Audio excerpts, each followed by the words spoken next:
और चलिए खबरों की ओर रुख करते हैं, जहां जयपुर में सांसद दिया कुमारी ने लघु उद्योग भारती महिला इकाई संगठन की ओर से शुरू हुई स्वयं सिंधा हस्तशिल्प प्रदर्शनी का शुभारंभ किया।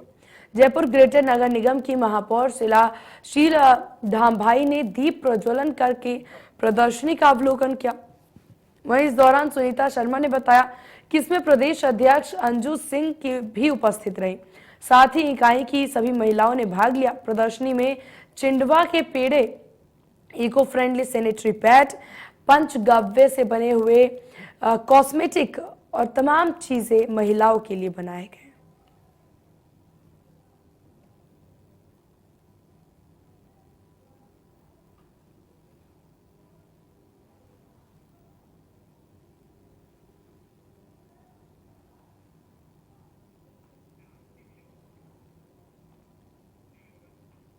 जयपुर में बीजेपी सांसद दिया कुमारी ने प्रेस कॉन्फ्रेंस की। इस दौरान उन्होंने राज्य सरकार पर निशाना साधते हुए कहा कि महिलाओं पर अत्याचार के मामले बढ़ रहे हैं। अलवर की घटना के आरोपी अभी तक गिरफ्तार नहीं हुए, तो वहीं राजधानी में 2 लड़कियों को पर हुए दिन दहाड़े एसिड हमले पर भी उन्होंने सरकार को घेरा और अपराधियों को अब जरा भी खौफ नहीं है कहती नजर आई। बेटियां घर से निकलने में काफी डरने लगी हैं। प्रदेश में इस तरीके का माहौल पहले कभी न था। राजस्थान की जिस तरह से महिलाओं पे लगातार अत्याचार बढ़ रहा है, रेप की घटनाएं बढ़ रही हैं, दुष्कर्म की घटनाएं बढ़ रही हैं राजस्थान में। ये ऐसी हालत राजस्थान में इससे पहले कभी नहीं हुई। 2 दिन पहले अलवर भिवाड़ी में जो घटना हुई थी एक नाबालिग के साथ, जिसमें 8 लोग जिन्होंने लगातार उस नाबालिग को रेप किया, उसका वीडियो वायरल किया, अभी तक उनमें से एक की भी गिरफ्तारी नहीं हुई है। सांगानेर में 2 जगहों पर 2 बालिकाओं पे एसिड फेंका गया और उन दोनों जो बालिकाएं थी उनका एक दूसरे से कोई रिलेशन नहीं था। वो सड़क पे चल रही थी, अपने कोचिंग सेंटर से आ रही थी और उन पे एसिड अटैक हुआ। हमारी बहन बेटियां घर से बाहर नहीं निकल सकती, ये हालत है आज राजस्थान की। पार्टी के बड़े बड़े लीडर्स हैं, वो कहते हैं कि लड़की हो लड़ सकती हूं, लेकिन क्या हमारी राजस्थान की बेटियां उनके लिए लड़की नहीं है? उनके बारे में कौन सोचेगा? जब उनकी बात आती है तो ये कहां चले जाते? लड़की हो लड़ सकती हूं। वहीं इस बीच भाजपा प्रवक्ता रामलाल शर्मा ने राज्य सरकार पर बड़ा आरोप लगाया और कहा कि सरकार कुर्सी बचाने में व्यस्त है। राजस्थान में हर रोज महिलाओं से अत्याचार के मामले बढ़ रहे हैं। साथ ही रामलाल शर्मा ने कहा कि अलवर और कोटा में दुष्कर्म के मामले में बीजेपी ने 3 सदस्यीय डेलीगेशन टीम गठित की है।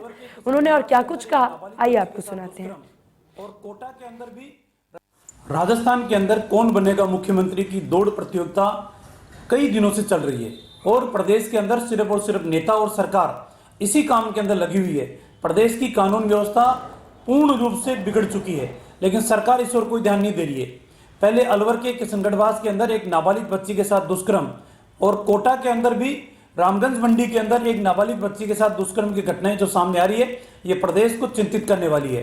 भारतीय जनता पार्टी का एक 3 सदस्यीय डेलीगेशन आज कोटा जिले के रामगंज मंडी जा रहा है, वास्तविकता से अवगत कराएगा और उसके उपरांत भी जिस तरीके से पुलिस की भूमिका भी संदिग्ध नजर आ रही है, वो भी एक सवालिया निशान है। रक्षक की बक्षक बन जाए तो बचाने वाला कौन? आज राजस्थान की हालात इस प्रकार की बन चुकी है कि दरिंदगे अपने दरिंदगी को बेखौफ होकर अंजाम देने का काम कर रहे हैं और मासूम बच्चियों को शिकार करने का काम कर रहे हैं, लेकिन पुलिस हाथ पे हाथ धरी हुई बैठी है। All India medical student association United के अध्यक्ष भरत बेनीवाल 2 अक्टूबर को गांधी सर्कल से दिल्ली के लिए साइकिल से सत्याग्रह करने जा रहे हैं। उनका सत्याग्रह करने के पीछे चिकित्सा विभाग की भर्तियों की वहीं आपको बता दें कि सीएचओ नियमितीकरण, पैरामेडिकल कोर्सेज के कैंटर बनवाने समेत विभिन्न मांगों को लेकर के आवाज उठाएंगे। उनका कहना है कि समय पर कार्य पूरा नहीं होने से काफी परेशानी उठानी पड़ती है।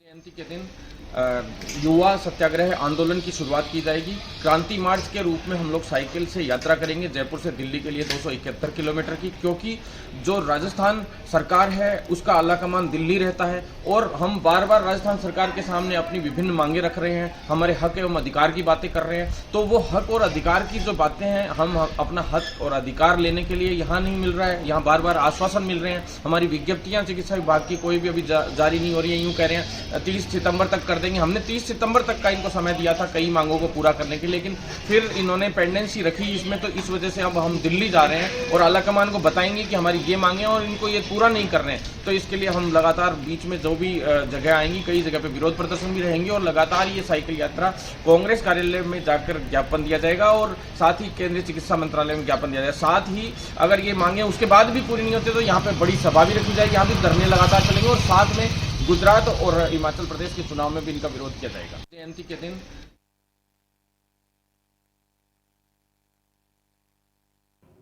जयपुर में गांधी जयंती के अवसर पर युवाओं को गांधी शिक्षा से जोड़ने के लिए इंडियन यूथ इनॉग्रेटेड संस्था की ओर से एक स्टिकर जारी किया गया है। जब आपको बता दें, स्टिकर का विमोचन राजस्थान खादी बोर्ड के पूर्व अध्यक्ष अनिल पारेख ने किया।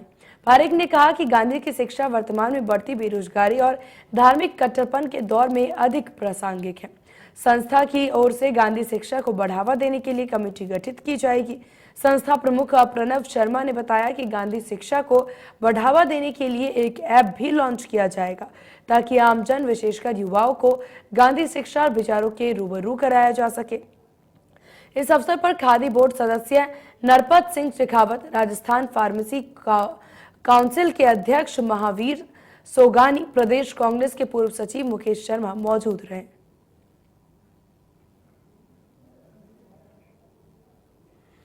गुजरात में आयोजित 36वें राष्ट्रीय खेल में एथलीट्स ने पहले दिन 9 गेम्स रिकॉर्ड बना दिए, जिसमें उत्तर प्रदेश का दबदबा रहा। इन खेलों में जयपुर और के दिव्यांश सिंह पवार को ब्रॉन्ज मेडल मिला। बता दें कि दिव्यांश और निशा कंवर ने 10 metre air rifle mix team में ब्रॉन्ज मेडल हासिल किया।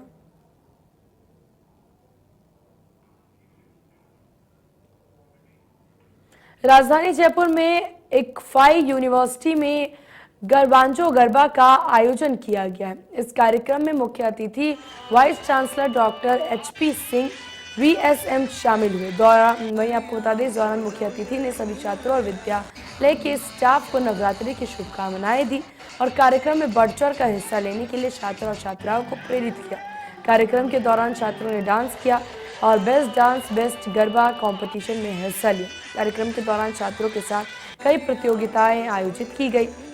कार्यक्रम में 1500 से ज्यादा छात्रों ने हिस्सा लिया। समापन पर मुख्य अतिथि ने प्रदर्शन करने वाले छात्र छात्राओं को पुरस्कृत किया। मेरा नाम डॉक्टर HP सिंह है, विशिष्ट सेवा मेडल। मैं यहाँ का प्रेसिडेंट वाइस चांसलर हूँ इक्फा यूनिवर्सिटी जयपुर का। जैसा आप देख रहे हैं, इस यूनिवर्सिटी में हम management, law, sciences, engineering, liberal arts के कोर्सेज चलाते हैं और यहाँ पे जो स्टूडेंट्स आते हैं वो बहुत अच्छा करते हैं ज़िंदगी में।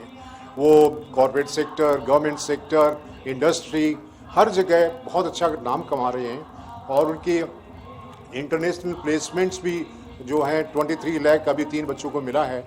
हम यहाँ पे स्टूडेंट रिलेटेड एक्टिविटीज़ कंडक्ट बहुत करवाते हैं। हर बुधवार को स्टूडेंट्स की क्लब एक्टिविटीज़ होती है जिनमें उनको एक्सपोजर मिलता है लीडरशिप क्वालिटीज़ बनाने का। अब आप सुन रहे हैं, आज का जो दिन है नवरात्रि का फंक्शन उन्होंने बच्चों ने मनाया है, उन्होंने ऑर्गेनाइज किया है और इसमें करीब 700 स्टूडेंट्स हैं जो पार्टिसिपेट कर रहे हैं। आप देख रहे हैं वो किस आनंद से इस इवेंट को मना रहे हैं और इन्जॉय कर रहे हैं। ऐसी एक्टिविटीज़ हम इस यूनिवर्सिटी में बहुत करते हैं जिससे कि बच्चे का सर्वमुखी विकास हो। और मैं ये कहना चाहता हूँ कि जितने भी भावी स्टूडेंट्स हैं जिनको जो देख रहे हैं यूनिवर्सिटी के बारे में, उनको इक्फा यूनिवर्सिटी जयपुर के बारे में बिल्कुल सोचना चाहिए। कभी भी मौका मिले तो आप यहाँ विजिट करें और देखें कि हम कैसे स्टूडेंट्स को एम्पावर कर रहे हैं इस यूनिवर्सिटी में। वहीं जयपुर में नीलिया महादेव गौशाला समिति चित्तौड़गढ़ की ओर से दशहरा त्योहार पर नई पहल की गई है। यहाँ पर रावण के पुतले बनाए जाने की बजाय गाय के गोबर से रावण बनाया जा रहा है। राजकीय अधिकारी पंडित विष्णु शर्मा ने इस काम में जुटे हैं और लोगों में जन जागरूकता लाना चाहते हैं कि गाय के गोबर से बने उत्पाद की बिक्री से लोगों को रोजगार भी मिल रहा है, प्रदूषण भी नहीं होगा और इस बार दशहरे पर गाय के गोबर से बने रावण का दहन किया जाएगा।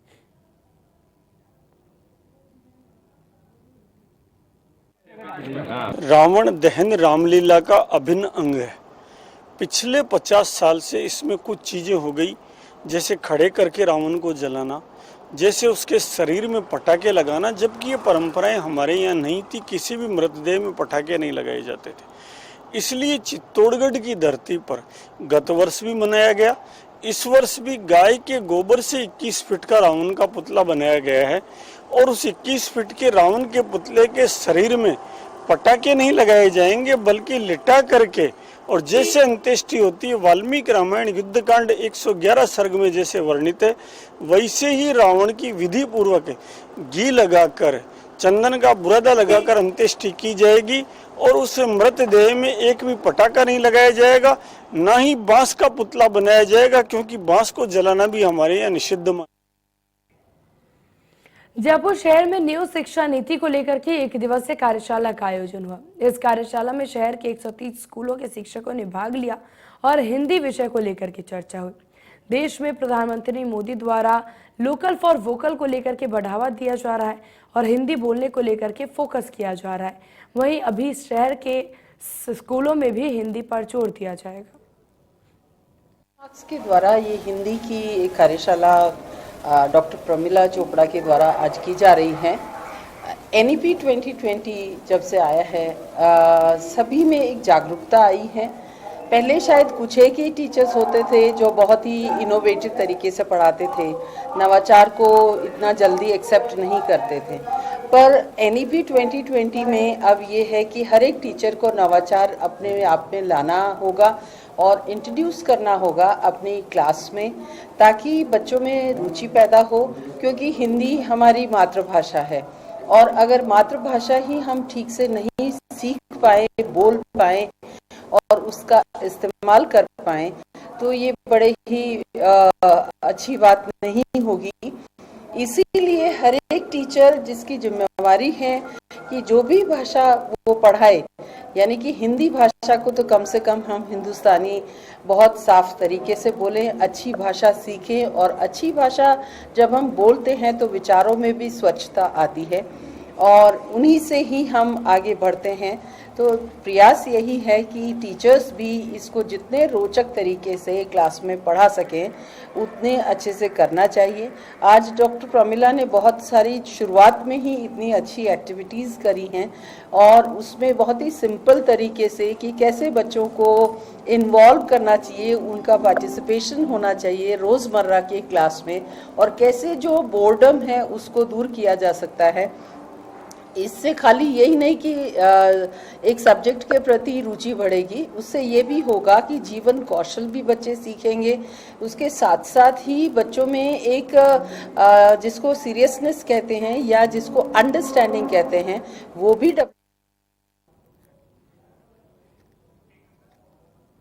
वहीं जयपुर में शिक्षक संघ सियाराम ने प्रदेश में आंदोलन का ऐलान किया।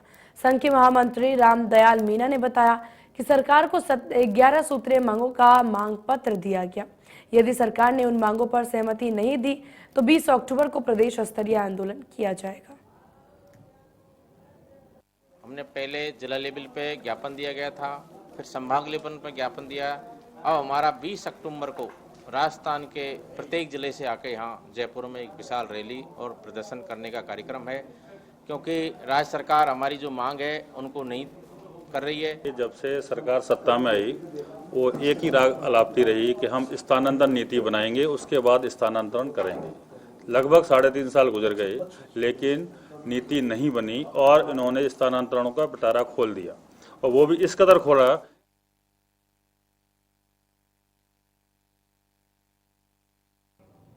विराटनगर में जयपुर ग्रामीण ACB की कार्रवाई विराटनगर थाने का हेड कांस्टेबल नरेश कुमार गिरफ्तार हो गया, जहां थानाधिकारी कैलाश चंद मीना का रीडर है नरेश और थानाधिकारी के लिए घूस लेते हुए गिरफ्तार हुआ है। घूसखोर हेड कांस्टेबल 15,000 की रिश्वत लेते अरेस्ट।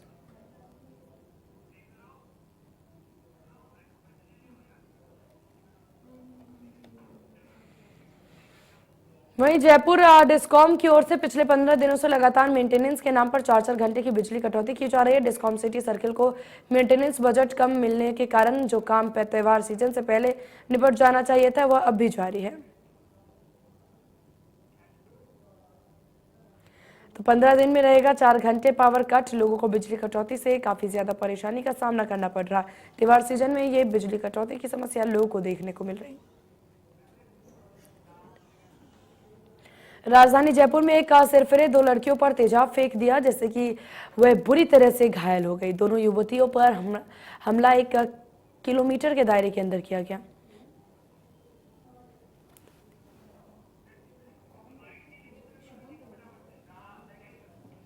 राजधानी जयपुर के दूदू में अज्ञात युवती के शव मिलने से इलाके में हड़कंप मच गया।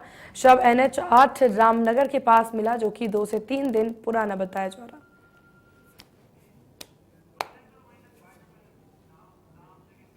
पूरी तरीके से जख्मी हो चुकी है। दोनों युवतियों पर हमला किया गया है और 1 किलोमीटर के दायरे के अंदर यह हमला किया गया। सिरफिरा बाइक से आया था और अचानक से युवती पर हमला करके मौके से फरार हो गया। सूचना पर पहुंची पुलिस ने घायल युवतियों को अस्पताल में भर्ती कराया गया। पूरी घटना का CCTV फुटेज भी सामने आया, जिसकी मदद से अब पुलिस आरोपी की तलाश में जुटी हुई है।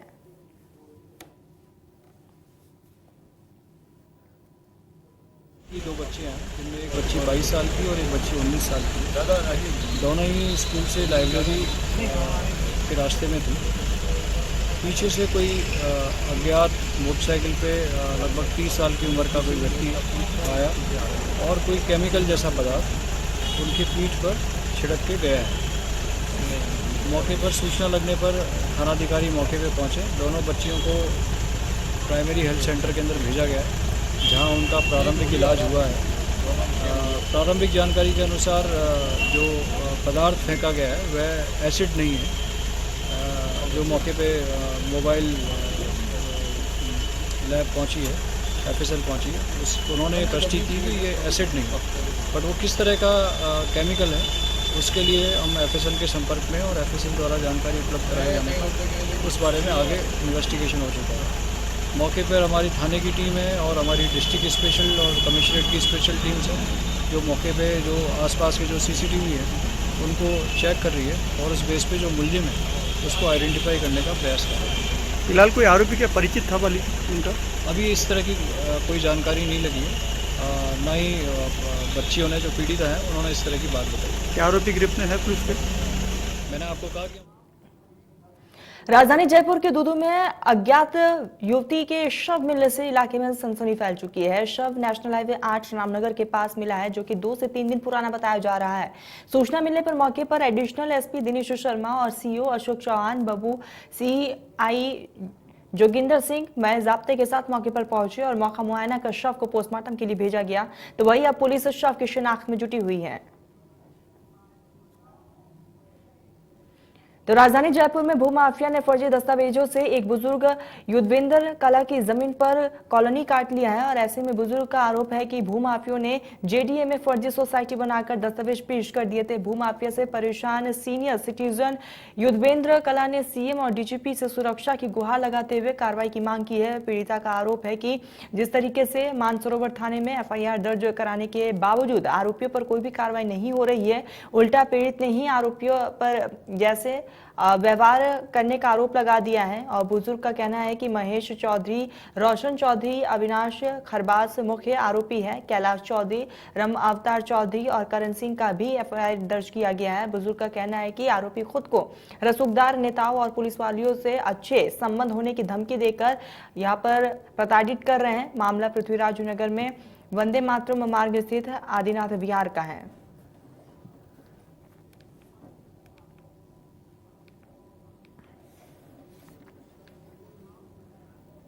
चलिए तो खबरों का सिलसिला जारी रहेगा, लेकिन इसी बीच रुकते हैं एक छोटे से ब्रेक के लिए। ब्रेक के उस पार देखिए मेरे सहयोगी अभिषेक के साथ सुपरफास्ट खबरें।